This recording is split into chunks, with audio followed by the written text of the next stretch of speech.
Hello दोस्तों। स्वागत है आप सभी का हमारे यूट्यूब चैनल टीचर्स मंत्रा ऑफिशियल में। दोस्तों आज जो हम सीरीज स्टार्ट करने जा रहे हैं वो हिंदी की पेडागोजी करेंगे।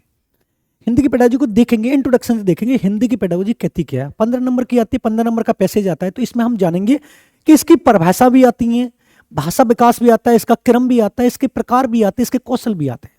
चैनल पर नहीं हो तो चैनल को सब्सक्राइब कर लेना, बेल आइकन ऑल को प्रेस कर लेना, क्योंकि आज की वीडियो आपके लिए सीटेट को ध्यान में रखते हो कम से कम आज की वीडियो में आपको 8 से 9 क्वेश्चन देख के जाऊंगा। अंत तक बने रहना। चैनल पर नहीं हो तो सब्सक्राइब जरूर कर लेना, बेल आइकन ऑल को प्रेस कर लेना, और थोड़ा हाथ चल जाए तो थोड़ा कमेंट भी कर देना कि समझ में आया या नहीं आया। ठीक है। भाषा किसे कहते हैं ये हमें थोड़ा जानना जरूरी है कि भाषा क्या होती है। तो इससे पहले ये जानते थे भाषा होती क्या है। अब बात यहां पर ये होती है कि भाषा का शाब्दिक अर्थ क्या होता है। भाषा का शाब्दिक अर्थ क्या होता है, तो ये वाली बात समझनी है। तो अगर वो आपसे ये वाली बात पूछता है कि भाषा का शाब्दिक अर्थ क्या होता है, तो आपको बता देना विचारों का आदान प्रदान। विचारों का आदान प्रदान।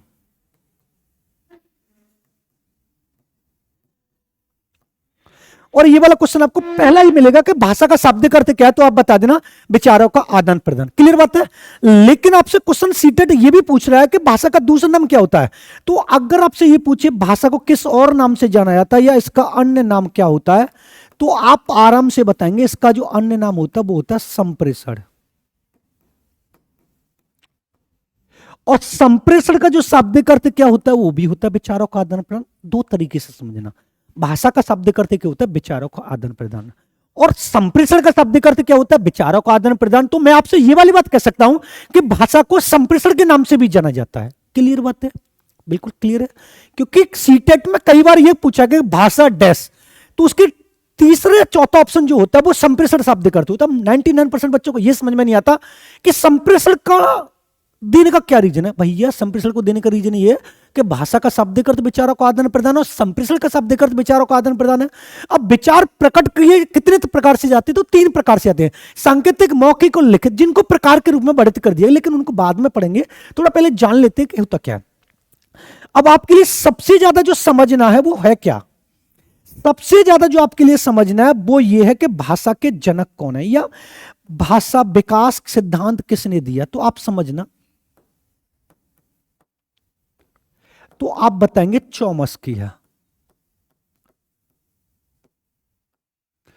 उसके बाद आपको यह पूछेगा कि भाषा समस्या के जनक कौन है।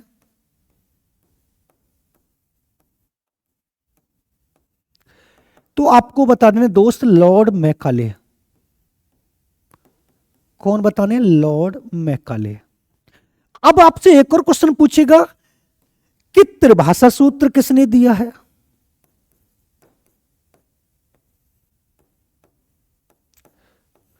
तो दोस्त आपको बताना कोठारी आयोग। किसने दिया है, कोठारी आयोग। अब कोठारी आयोग कब आया, तो आप बता देना 1964 और 66 में। अब मैकाले कब आया, तो आप बता देना 1835 में। इन तीनों में से आपको एक नंबर सीटेट में 1000% मिलेगा कि भाषा विकास का सिद्धांत किसने दिया, चॉमस्की बता देना। भाषा समस्या का सिद्धांत किसने दिया, लॉर्ड मैकाले ने दिया। लॉर्ड मैकाले कब आया था, तो 1835 में आया था। और त्रिभाषा सूत्र किसने दिया, तो कोठारी आयोग ने दिया था। और कोठारी आयोग कब आया था, तो आप बता सकते हो 1964 और 66 में दिया था। लेकिन त्रिभाषा सूत्र में कौन कौन सी भाषा आती है ये भी थोड़ा समझना है, तो थोड़ा इसको भी समझ लीजिए। त्रिभाषा सूत्र में कौन कौन सी 3 भाषा आती हैं, तो एक आप बताएंगे मातृभाषा, दूसरी आप बताएंगे प्रादेशिक भाषा,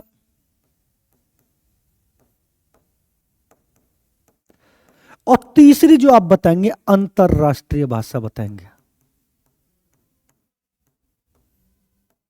तीसरी कौन सी बताएंगे, अंतरराष्ट्रीय भाषा। क्लियर है। अब थोड़ा समझना,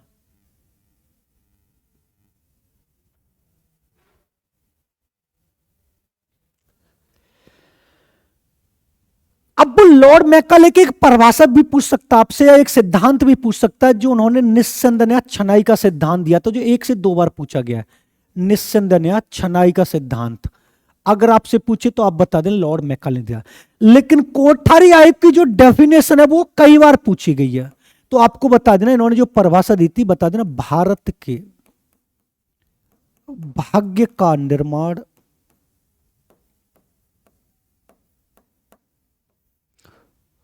उसकी कक्षाओं में हो रहा है, कक्षाओं में हो रहा है। ये वाली बात कई बार सीटेट में पूछी गई है, लेकिन मैकाले की भी परिभाषा पूछ सकते तो आप बता देना। मैकाले ने कहा था एक अच्छे यूरोपीय अलमारी का ज्ञान भारत और अरब साहित्य के संपूर्ण ज्ञान के बराबर है, ये एक मैकाले ने कहा था। लेकिन मैकाले कभी कभी पूछी जाती है, और मैकाले का जो सबसे ज्यादा पूछा जाता है वो पूछा जाता है निस्संदेह छनाई का सिद्धांत, जिसमें शिक्षा उच्च वर्ग से निम्न वर्ग का छन छन कराती है। ये आपसे ये पूछेगा भाषा समस्या के जनक कौन है, लॉर्ड मैकाले बता देना। त्रिभाषा सूत्र किसने दिया, कोठारी ने। तीन भाषा कौन कौन सी है, तो आप बताना। एक मैंने आपको पढ़ाई है मातृभाषा, दूसरी मैंने आपको पढ़ाई प्रादेशिक भाषा, और तीसरी जो मैंने आपको पढ़ाई है वो पढ़ाई है अंतरराष्ट्रीय भाषा। इन तीनों भाषाओं को ध्यान में रखते हुए व्यक्ति चलता है। अब उसके बाद समझना क्या है, जो हमारी भाषा होती है, जो सबसे ज्यादा जो पूछा भी जाता है, आपसे ये पूछेगा यहां पर कि एक होता है भाषा अधिगम और दूसरा जो आता वो आता भाषा अर्जन। इन दोनों को समझना आपके लिए बहुत अच्छे तरीके से। भाषा अधिगम किसे कहते हैं और भाषा अर्जन किसे कहते हैं। कभी कभी ये पूछता है कि भाषा अधिगम और भाषा अर्जन में अंतर बताइए। तो भाषा अधिगम वो प्रत्येक प्रक्रिया होती है जब एक व्यक्ति को जन्मजात तरीके से, नेचुरल रूप से, स्वाभाविक रूप से जिस माहौल में, जिस परिवार में, जिस वातावरण में रहता है वो वैसी ही भाषा सीखता है, वो हमारी भाषा अधिगम कहलाती है। समझ में आया। अगर मैं इसको थोड़ा अपने हिसाब से आपसे ये वाली बात बोलूं कि ऐसी प्रक्रिया जो स्वाभाविक हो, ऐसी प्रक्रिया जो मातृभाषा के रूप में जानी जाए, और ऐसी प्रक्रिया जो जन्मजात के रूप में होती है, जब इन तीनों का प्रयोग करते समय एक बालक भाषा का विकास या भाषा सीखता है, तो उसको मैंने क्या नाम दे दिया है, भाषा अधिगम नाम दे दिया गया। क्या नाम दे दिया गया, भाषा।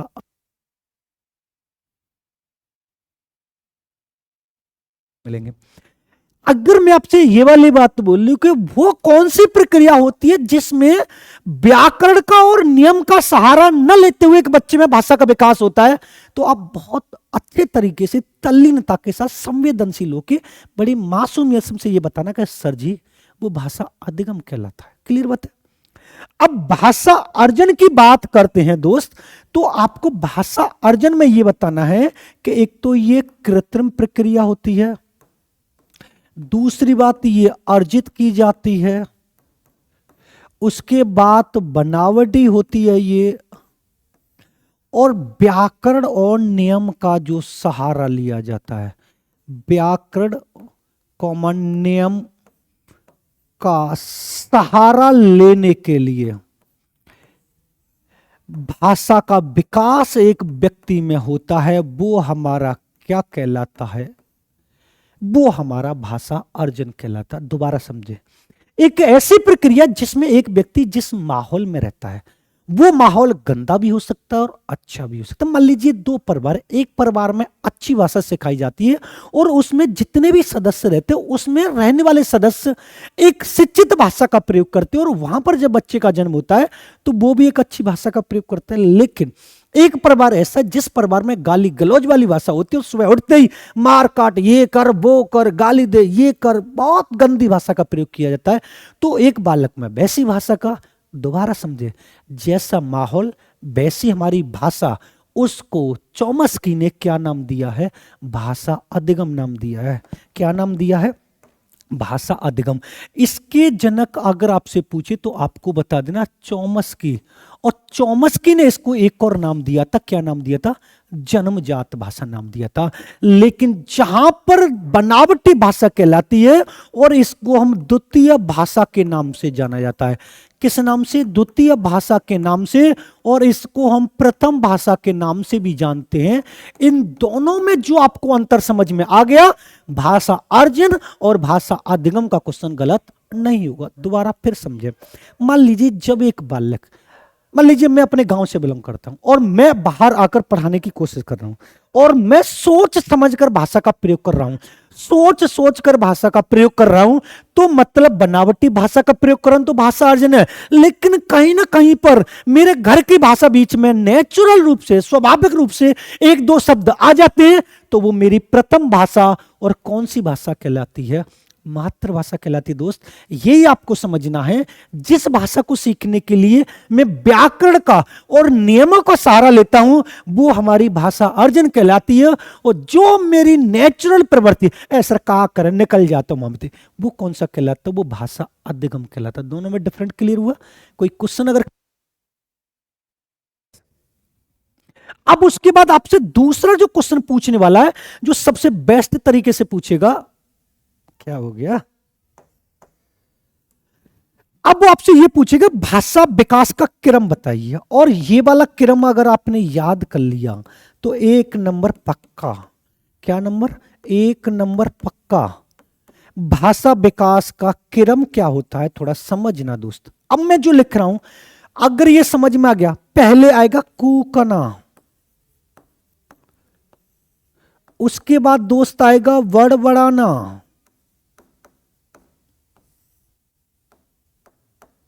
उसके बाद दोस्त आएगा एक शब्द, उसके बाद दोस्त आएगा 2 शब्द, और उसके बाद दोस्त आएगा लंबे उच्चारण। ये वाला क्रम आपसे ये पूछेगा भाषा का प्राथमिक स्तर पर एक अध्यापक हिंदी भाषा का शिक्षण कार्य करते समय एक बालकों में हिंदी का विकास या भाषा का विकास करना चाहता है तो वो किस क्रम का अनुसरण करेगा? दोस्त, तो आपको बताना कूकना, बड़बड़ाना, एक शब्द, 2 शब्द, लंबे उच्चारण। लेकिन कभी कभी सीटेट हमारी सोच से भी आगे जाता है तो हमने भी ठान लिया है हम सीटेट से आगे रहेंगे। वो कभी कभी इनका समय भी पूछ लेता है, तो इनका समय जब पूछे तो आप बता देना। कूकना का जो समय होता है वो बता देना 6 सप्ताह। कितना समय होता है? 6 सप्ताह। बड़बड़ाना का समय पूछे तो आपको बता देना 6 माह। अगर एक शब्द का बोले तो आपको बता देना 1 साल।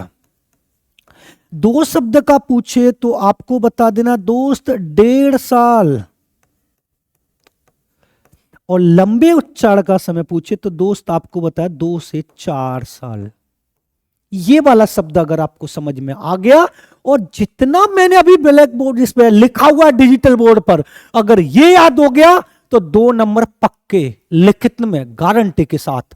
पहला क्वेश्चन, भाषा का शब्द अर्थ क्या होता है? विचारों का आदान प्रदान, एक हिंदी में और एक संस्कृत में मिलना ही मिलना है।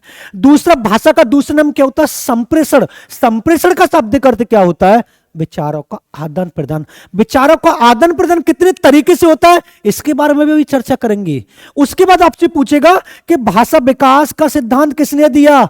चॉम्स्की ने। भाषा समस्या का सिद्धांत किसने दिया? मैकाले ने।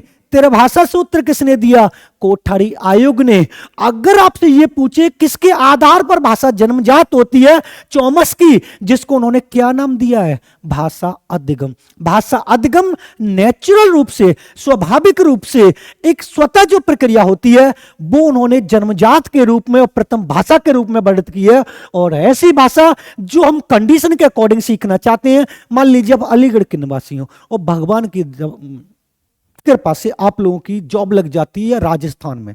जब आप राजस्थान में जाएंगे और वहां का माहौल देखेंगे और राजस्थान के कल्चर की भाषा सीखेंगे, कौन सी भाषा है? द्वितीय भाषा। और इसका क्या नाम दिया है? भाषा अर्जन। वहां पर आप व्याकरण का प्रयोग करेंगे, नियमों का प्रयोग करेंगे, संज्ञा, संधि, विश्लेषण, क्रिया सबका प्रयोग करेंगे। तो वो कौन सी भाषा कहलाती है? अर्जन। भाषा का क्रम पूछिए, कूकना, बड़बड़ाना, एक शब्द, 2 शब्द, लंबे उच्चारण। अगर आपसे कोठारी आयोग की परिभाषा पूछे तो आपसे यह पूछेगा कि भारत के भाग्य का निर्माण उसकी कक्षा में हो रहा है, यह किसने कहा है? तो आप बता देना कोठारी आयोग। और कोठारी आयोग कब आया था? तो आपको बताना 1964 और 66 में, क्योंकि कोठारी आयोग एक ऐसा आयोग है जो त्रिभाषा सूत्र को लेकर आया था। अगर आपसे 2 तरीके से क्वेश्चन पुटअप करेगा, त्रिभाषा सूत्र किसने दिया? कोठारी आयोग ने। लेकिन वो आपसे ये वाली बात कर देता है कि त्रिभाषा सूत्र को लागू किसने किया। तो आप लागू की बात करें तो आप बता देना NEP 1986, जो राजीव गांधी की देन थी। राष्ट्रीय शिक्षा नीति जो दूसरी आई थी, पहली 1968 में आई थी और दूसरी 1986 में आई थी, इन्होंने त्रिभाषा सूत्र को लागू कर दी गया। जो वर्तमान में NEP 2020 जो स्वतंत्र भारत की तीसरी शिक्षा नीति डॉक्टर कस्तूरी रंगन की अध्यक्षता में आई है, वो भी अब यहां पर चल रही है। आप इसका स्क्रीनशॉट ले लीजिए, आगे चलते हैं।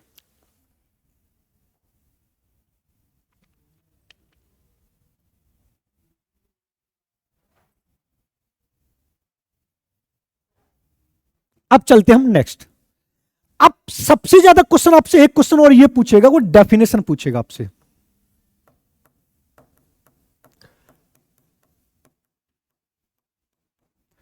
अब भाषा की डेफिनेशन पूछेगा कि भाषा की डेफिनेशन कौन कौन सी होती है। पढ़ लेंगे आराम से, देखते हैं कौन कौन सी डेफिनेशन। तो सबसे पहले जो हमें पढ़नी है वो पढ़नी है चौमस्की की।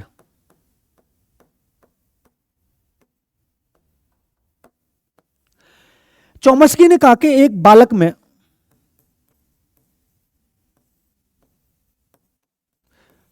भाषा का विकास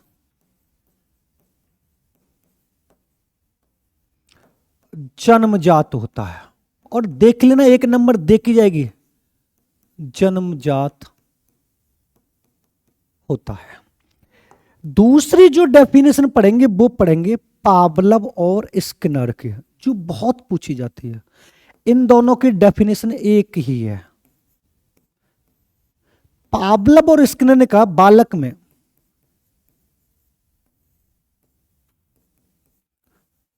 भाषा का विकास अनुकरण के माध्यम से होता है, अनुकरण के द्वारा होता है।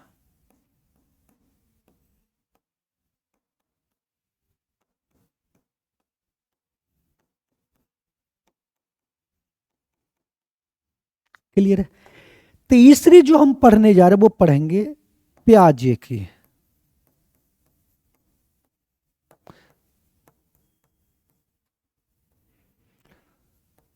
बालक में भाषा का विकास बौद्धिक क्रिया से, यानी बौद्धिक यानी संज्ञानात्मक,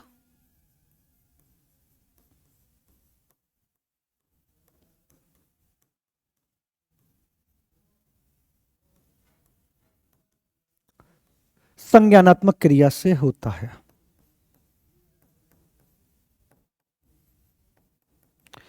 एक और जो हम पढ़ने वाले बाइगुस की है।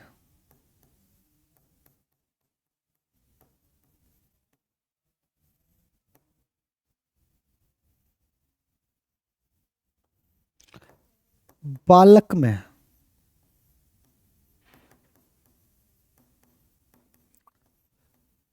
भाषा का विकास सामाजिक अंतःक्रिया से होता है।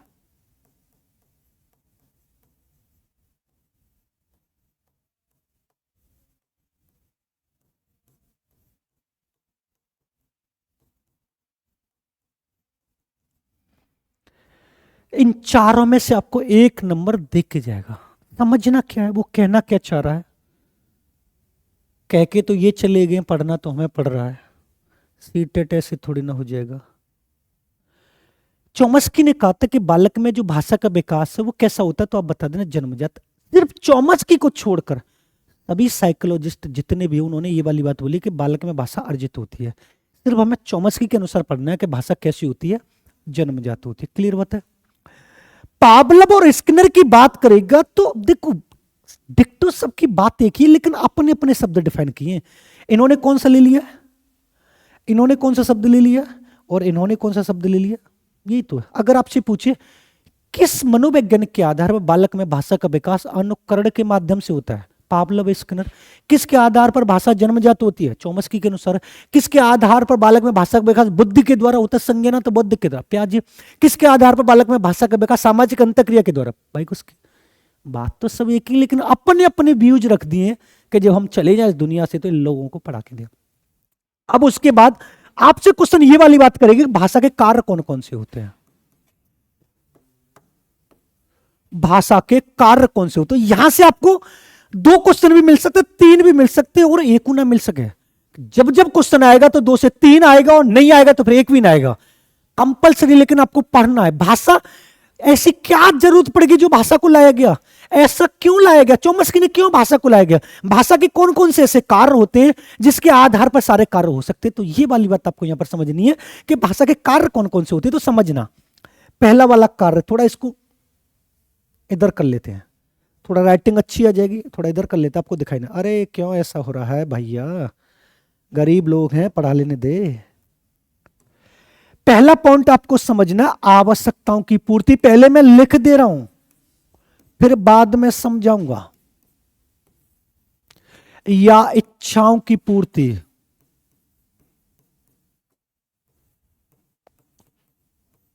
दूसरा, विचारों का आदान प्रदान।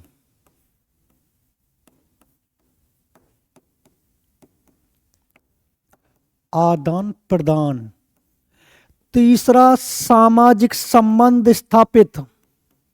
ये तो सबसे ज्यादा होता है, सामाजिक संबंध स्थापित।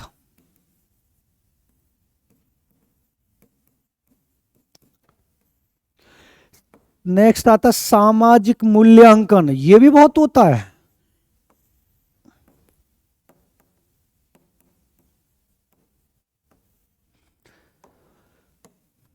उसके बाद दूसरों को प्रभावित, हाँ ये भी बहुत होता है, दूसरों को प्रभावित।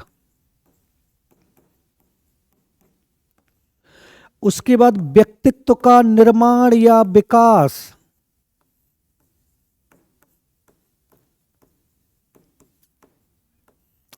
उसके बाद शैक्षिक उपलब्धि।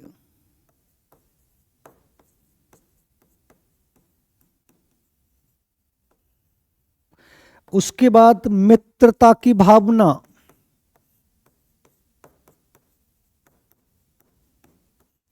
बस इतने पॉइंट ही पढ़ेंगे, ज्यादा नहीं पढ़ेंगे, इन्हीं के द्वारा आपको समझ में आ जाएगा।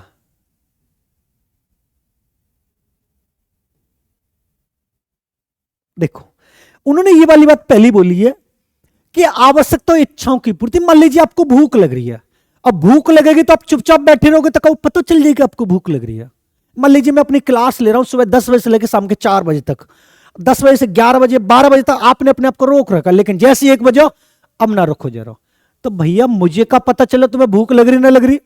जब तुम बोलोगे सब 20 मिनट को रेस्ट दे दो, जब ये वाली बात बोली है कि 20 मिनट का रेस्ट दे दिए, तो आपकी आवश्यकता क्या थी, भोजन की प्राप्ति। इच्छा थी कि थोड़ा 20 मिनट को रेस्ट मिल जाए, तो आपने किसका प्रयोग किया, भाषा का प्रयोग किया ना।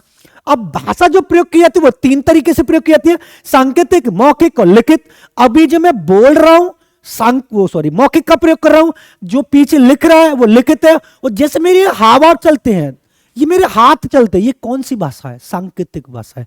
बताएंगे कैसे प्रयोग करते हैं। विचारों का आदान प्रदान, अगर अभी हमारी क्लास लाइव हो रही होती तो आप कमेंट करते तो हम विचारों का आदान प्रदान होते। अगर क्लास में ले रहे होते, लाइव क्लास में इंटरेक्शन होता तो भी विचारों का आदान प्रदान होता। अब विचारों का आदान प्रदान भी 3 तरीके से होगा। मान लीजिए अभी आपको मैं कुछ बोलता हूं, कुछ मेरे हाथ के इशारों से समझते हो और कुछ पीछे लिखा हुआ है। जैसे मान लीजिए आप व्हाट्सएप चलाते हैं, व्हाट्सएप चलाते समय मान लीजिए कुछ लोग तो इतने आलसी होते हैं, टाइपिंग ही ना होते तो वो रिकॉर्ड करके भेज देते हैं, मौखिक भेज दी। कुछ लोग टाइपिस्ट इतने बेहतरीन होते हैं कि 1 मिनट में इतना लंबा मैसेज कर देते हैं, और कछु इतने आलसी होते हैं कि ऑल द बेस्ट वो ऐसा ठंगा लगा के दिखा देते हैं। तो इन तीनों तरीके से हम भाषा का प्रयोग करते हैं, विचारों का आदान प्रदान। सामाजिक संबंध, अगर ऐसी वाणी बोली है जो मन का आपा खोए, या तो ऐसी वाली बोली है कि दूसरे भी प्रभावित हों, ये दोनों एक दूसरे को कोरिलेट करते हैं, या फिर ऐसी वाणी बोली है कि फिर मारपीट बाज जाए। अगर प्यारी बोली बोल रहे हैं या एक अच्छी भाषा का प्रयोग कर रहे हैं तो ज्यादा संबंध स्थापित होंगे, और अगर कटी कटी भाषा का प्रयोग कर रहे हैं तो बिल्कुल संबंध स्थापित होंगे। सामाजिक मूल्यांकन कैसे होगा, मान लीजिए आप मीठी छुरी का नाम आपने सुना होगा, मतलब चापलूसी करके अपनी बातों से आप अपना काम निकलवा ले जाओ, फिर मत बात करो। तो कहते ना भैया जाते दूर रहे, जब अपना काम लगा रहे हो बड़ी मीठी मीठी बात करता, दूसरे ने मूल्यांकन कर दो। कुछ लोग ऐसे होते बिल्कुल मुंह पे बोल देते हैं, सफा कहना सुखी रहना, मूल्यांकन हाँ इसकी बात ठीक है, थोड़ी देर की बुरी लगती है लेकिन क्लियर बोलता है यार मुझे ये बंद अच्छा है। ये मेरे बारे में जो बात हो रही है ये मूल्यांकन ही तो हो रहा है। दूसरों को प्रभावित, अच्छा बोलूंगा तो प्रभावित होंगे, न बोलूंगा तो प्रभावित होंगे। मान लीजिए पूरी क्लास में मैं आंसर क्वेश्चन पूछ रहा हूं और किसी स्टूडेंट ने एक ऐसा आंसर दिया जिसका बिल्कुल कोई लॉजिक नहीं है, तो पूरी क्लास उसकी तरफ ऐसे देखने ले जाती जैसे इसने इस पूरी क्लास में बम विस्फोट कर दिया हो। क्या कर रहा? तो ये दूसरों को, व्यक्तित्व का विकास, हमारी जैसी भाषा होगी वैसी हमारी पर्सनैलिटी होगी। शैक्षिक उपलब्धि, सीटेट में लिखित भाषा भी आएगी, आप बोलकर भी पढ़ोगे, कुछ टिक भी करोगे।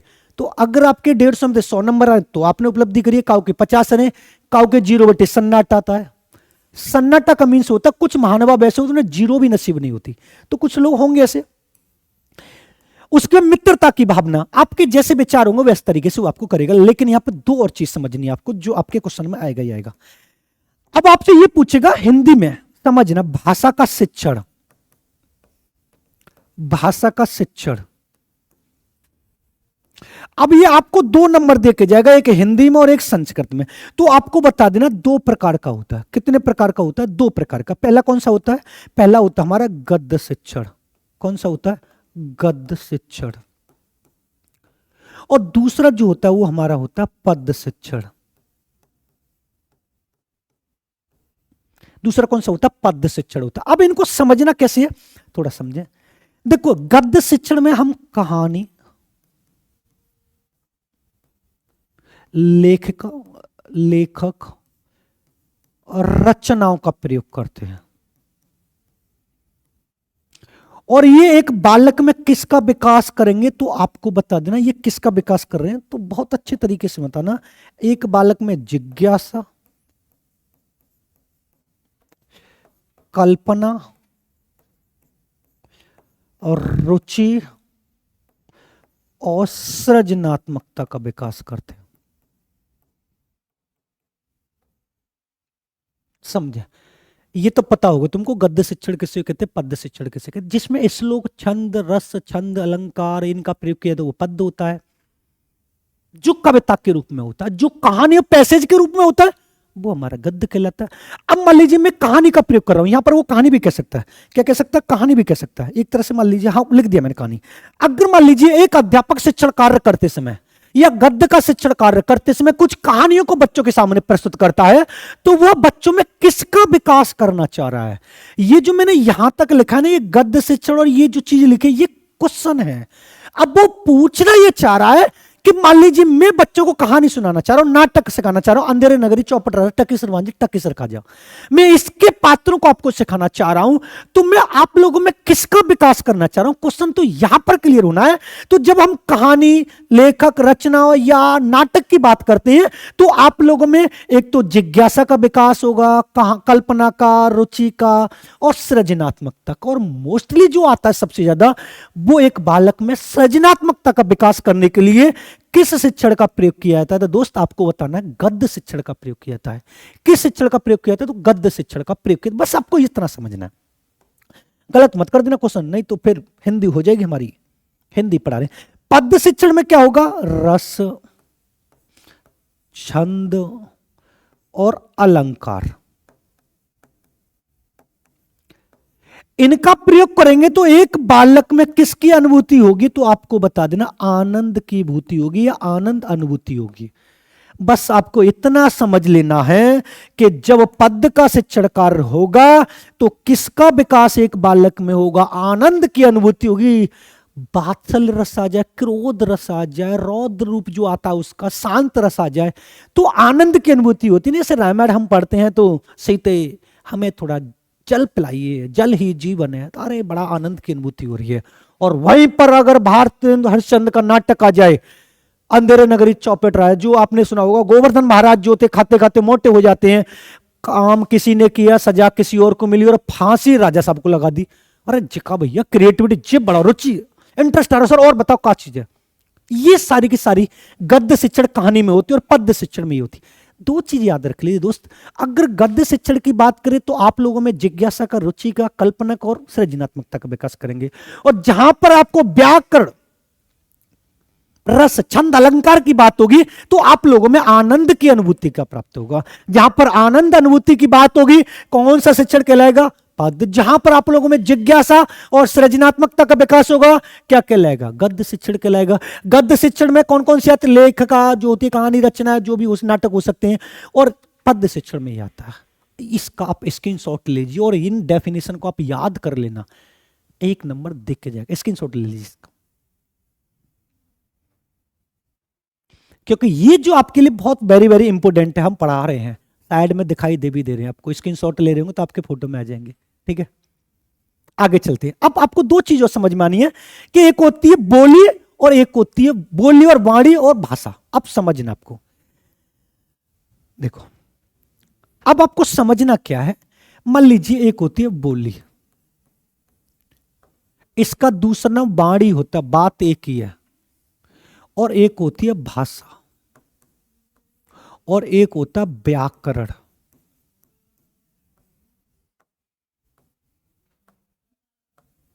इन तीनों चीजों को समझना आपके लिए बहुत जरूरी है।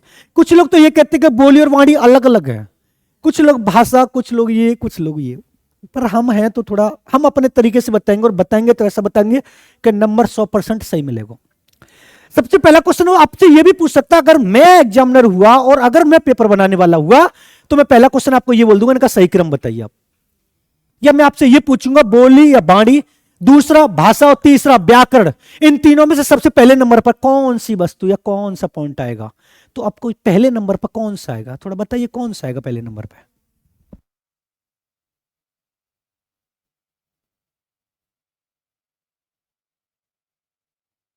देखो समझना, मैं आपको पहले नंबर पर जो आएगा, तो पहले नंबर पर हमारी क्या आएगी? भाषा। फिर दूसरे नंबर पर क्या आएगा? बोली या वाणी। और तीसरे नंबर पर क्या आएगा? व्याकरण। अब समझना कैसे, एग्जाम्पल के थ्रू समझा देना, परेशान मत होइए। मान लीजिए हम कहां के निवासी हैं? अलीगढ़ के हैं। हमारा जो दोस्त है वो कहां का है? बिहार का है। हम बिहार का ज्यादा एग्जाम्पल देते हैं, तभी समझ में आता है। अब दोनों जो भाषा का प्रयोग करेंगे वो कौन सी भाषा का प्रयोग करेंगे?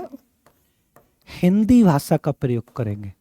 किसका प्रयोग करेंगे? ऐसा तो ना कि जब बिहार का जो हमारा दोस्त है वो अपने विचार प्रकट करे तो वो उर्दू में प्रकट कर देगा। अरे ना सर, ऐसे कैसे प्रकट कर देगा? वो बिहार को प्रकट करे तो कौन से में प्रकट करेगा? और हम अलीगढ़ के प्रकट करेंगे तो काय में करेंगे? लेकिन दोनों का जो प्रकट करने का तरीका होगा वो अपना कैसा होगा? अलग अलग होगा। कैसा होगा?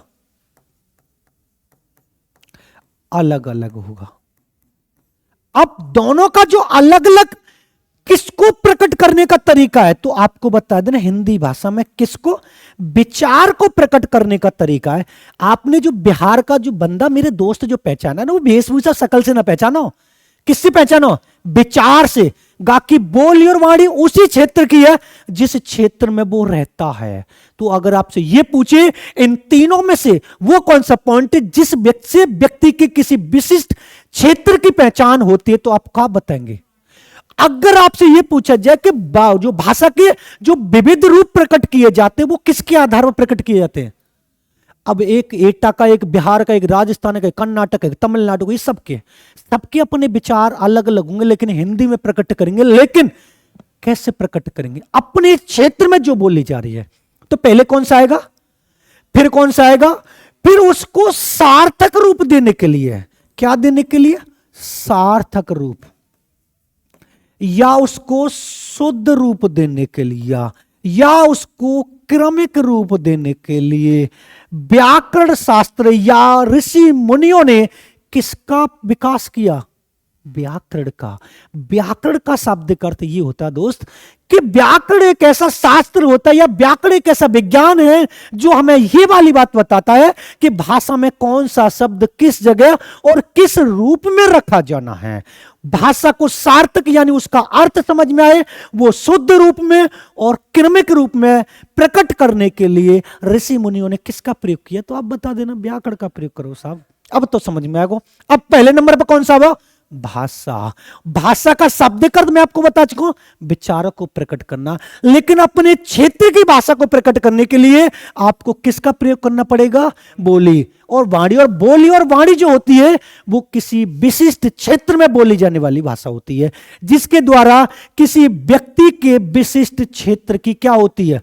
पहचान होती है, विशिष्ट क्षेत्र की क्या होती है, पहचान होती है। ये वाली बात आपको समझ में आनी चाहिए। लेकिन इन दोनों को अच्छा रूप देने के लिए हमें किसका प्रयोग किया गया, तो आप बता सकते हैं व्याकरण का प्रयोग किया गया। तो समझ में आ गया, क्लियर है। आगे चलते हैं, अब आपको समझाते हैं। इसको हटा दें, आप लेना चाहेंगे स्क्रीनशॉट इसका, हटा दें इसको। अब थोड़ा हम आपको समझाते हैं कि भाषा के प्रकार कौन कौन से हैं। भाषा के प्रकार,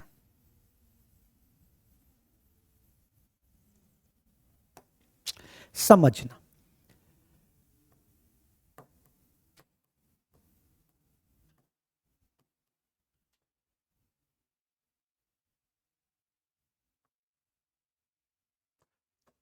कितने प्रकार हैं, 3 प्रकार हैं। पहली है हमारी सांकेतिक भाषा,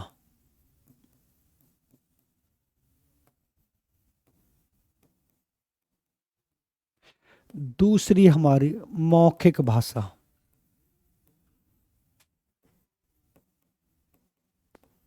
और तीसरी है हमारी लिखित भाषा।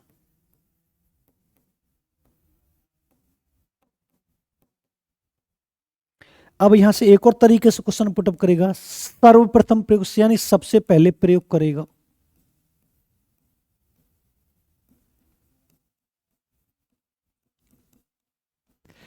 मौखिक भाषा से व्यक्ति की पहचान होती है,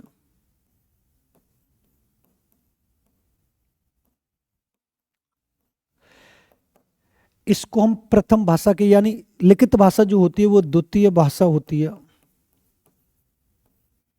इसको स्थायी भाषा भी बोलते हैं।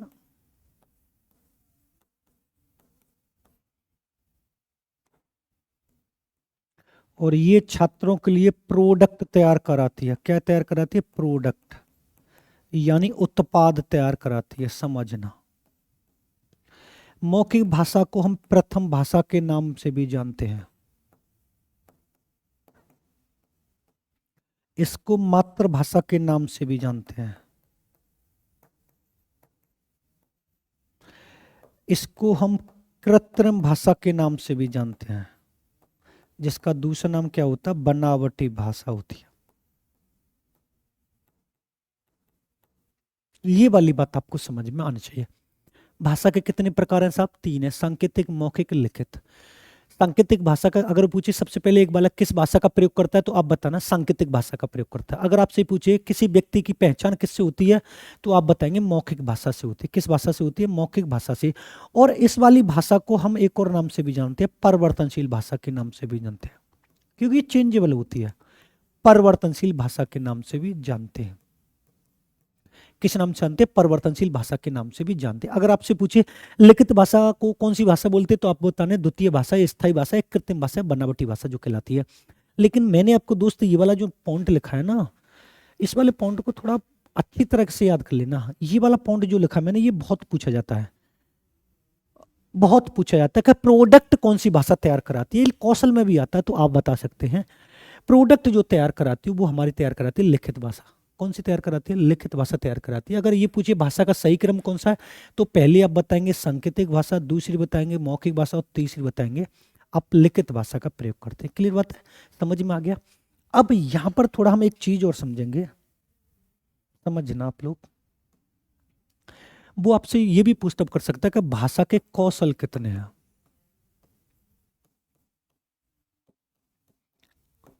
भाषा के कौशल कितने हैं, तो आपको बता देना कितने, 4। देखो भाषा के कौशल से आपकी किस्मत पर एक क्वेश्चन आता है, वो किसी को भी सही मान सकता है, ये आपके ऊपर डिपेंड करेगा। मैं आपको पहले ही बता रहा हूं, आप ये मत कहना कि सर आपने ये वाली बात बताई या ये वाली बात बताई।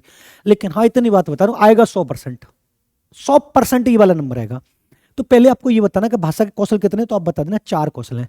पहला कौन सा, सुनना। दूसरा आपको बताना बोलना, पढ़ना, इसको हम वाचन कौशल भी बोलते हैं। और तीसरा होता है लिखना। अब जो मैं लिख रहा हूं आप उसको समझ लेना। पहला पॉइंट आपको बताएंगे, ये चारों कौशल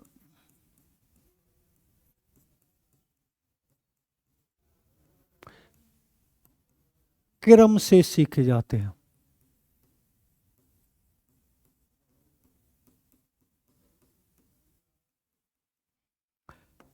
चारों कौशल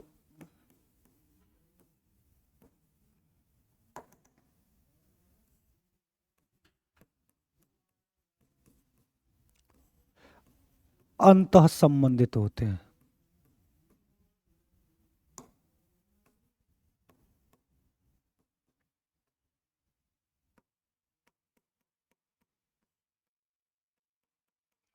ये दोनों पॉइंट आते हैं कि भाषा के कौशलों के बारे में सही कथन की पहचान कीजिए, तो आपको दोनों को ऑप्शन मिलेंगे।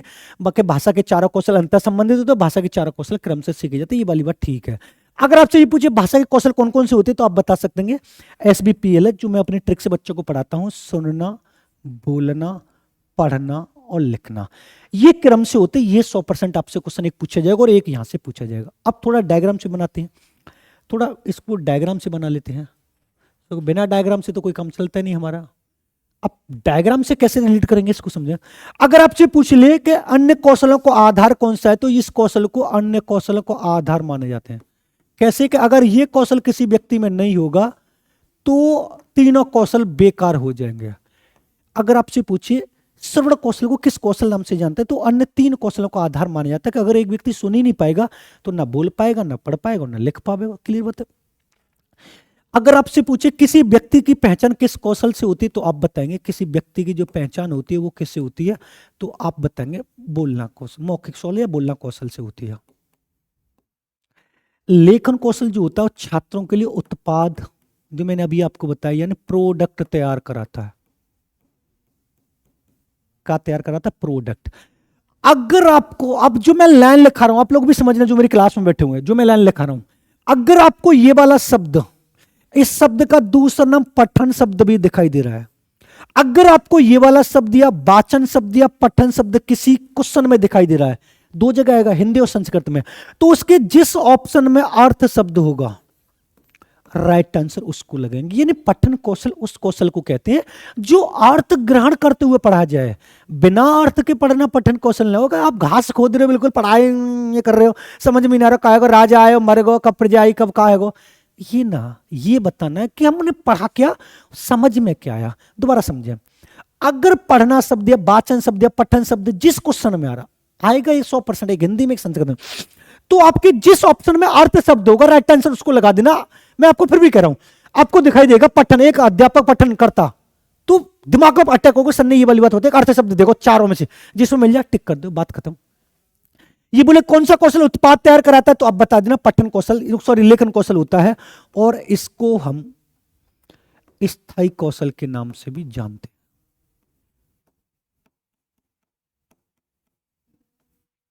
क्लियर है। अब दूसरे तरीके से पढ़ेंगे। अगर आपसे पूछे भाषा के कौशल कितने, 4 हैं। अब आपसे पूछे कौशल के प्रकार कितने हैं,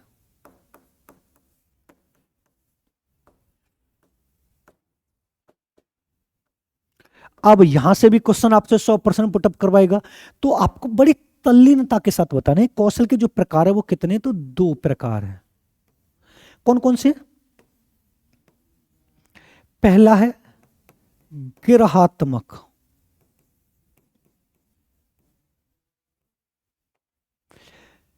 और दूसरा है अभिव्यंजनात्मक।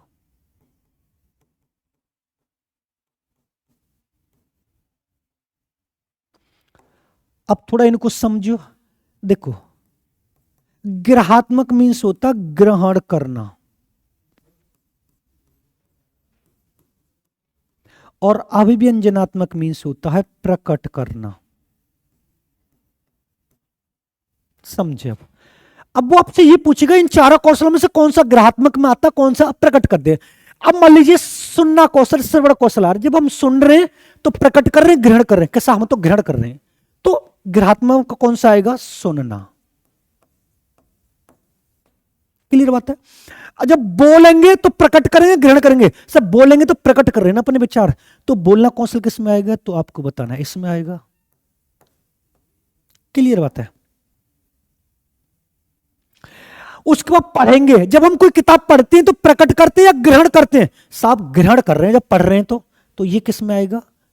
पठना इसमें आएगा।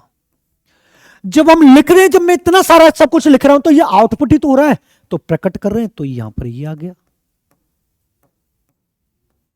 ये वाली बात भी आपको समझें, दोबारा समझे। भाषा के कौशल कितने, कितने को मीन्स कुल पूछ रहा है तो कितने? 4 हैं। भाषा के कौशल कितने प्रकार के?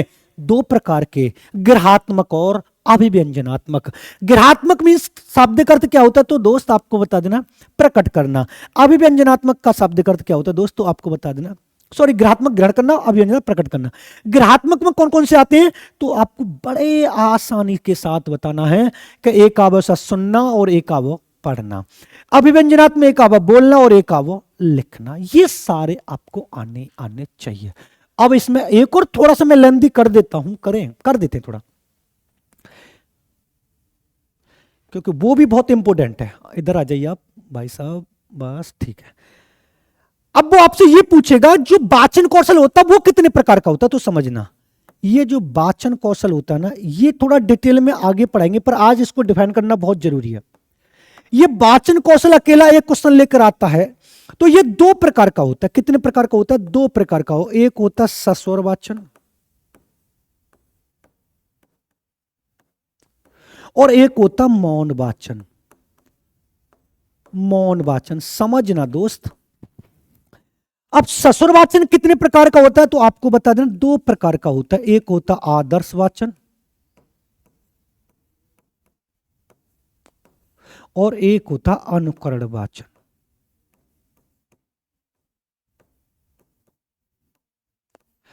थोड़ा और लेंदी कर देते हैं, डरना मत। ये जो होता है ये किससे संबंधित होता है तो आप बता देना टीचर से संबंधित होता है, और ये किससे संबंधित होता है तो आप बता देना छात्र से। समझा दूंगा, वही परेशान मत होइए। अब मौन वाचन भी 2 प्रकार का होता है। एक होता है तीव्र वाचन और एक होता गहन वाचन। समझे? मौन वाचन तो अकेले क्वेश्चन लेके आवेगो ही आवेगो, लेकिन गा के साथ में ये वाला वाचन कौशल तो आते ही आता है, लेकिन एक क्वेश्चन मौन वाचन भी लेके आता है। और मौन वाचन से क्वेश्चन सिर्फ इतना पुटअप करेगा कि मौन वाचन का शाब्दिक अर्थ क्या होता है।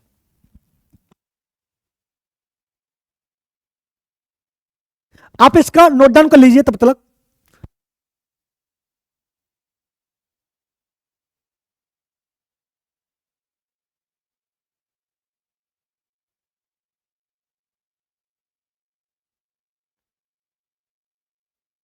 एक क्वेश्चन आपसे ये पूछेगा, एक क्वेश्चन आपसे ये पूछेगा मौन वाचन का अर्थ क्या है, तो बहुत से लोग पहला ऑप्शन आएगा चुपचाप मन ही मन में पढ़ना। लगा दें, पहला ऑप्शन चुपचाप मन ही मन में पढ़ना। एक ऑप्शन हुआ बिना आवाज निकाले मन ही मन में पढ़ना। तीसरा ऑप्शन आवा लिखित सामग्री को बिना आवाज निकाले पढ़ना। और चौथा ऑप्शन आवा उपयुक्त सभी। कौन सा राइट आंसर होगा? लिखित सामग्री को बिना आवाज निकाले मन ही मन में पढ़ना है। मन में क्या कर रहे हो तुम? बुराई कर रहे कहोगी ना, याद कर रहे हैं, वही पढ़ो। का पढ़ो जो तुम लिखवा को, तो लिखवा तो लिखित सामग्री आ गई ना, इतना ध्यान रखना है। तो आपको बताना है लिखित सामग्री को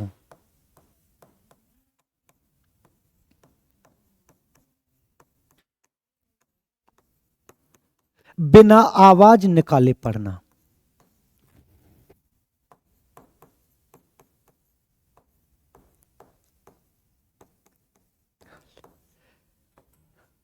मन ही मन में पढ़ना।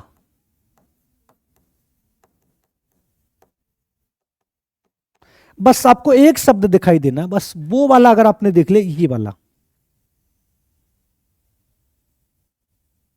ससुर वाचन, आदर्श वाचन। मान लीजिए मैं अभी पढ़ा रहा हूं तो आदर्श वाचन का प्रयोग कर रहा हूं, आप उसको नोट डाउन कर रहे हैं, अनुकूल वाचन का प्रयोग कर। अब ससुर वाचन क्या होता है कि मान लीजिए मैंने आपको पूरे 40 मिनट पढ़ाया, 40 मिनट पढ़ाने के बाद मैंने आपसे पूछा आप बताइए मैंने क्या पढ़ाया, तो आप डिक्टो वो बताओगे जो मैंने वो पढ़ाया, या अपनी भाषा में समझाओगे? तो आप अपनी भाषा में समझाओगे ना कि साहब मेरी समझ में तो जी आया हूं। तो लिखित सामग्री को बिना आवाज निकाले मनी मने पढ़ना मौन वाचन है। ससुर वाचन जब एक अध्यापक द्वारा किए गए आदर्श वाचन का छात्र अनुकरण करके उसे अपनी भाषा में समझाता है, कौन सा वाचन कहलाता है? ससुर वाचन कहलाता है। ये था आज का दोस्तों हिंदी के पेडागोजी का। इससे नेक्स्ट पढ़ेंगे आगे की क्लास में वीडियो अगर पसंद आया तो लाइक करें, शेयर करें, चैनल पर तो चैनल को सब्सक्राइब कर लें, बेल आइकन ऑल को प्रेस कर लें, जिससे आने वाले वीडियो को नोटिफिकेशन आपको मिलता रहे। मिलते हैं नेक्स्ट वीडियो में, धन्यवाद।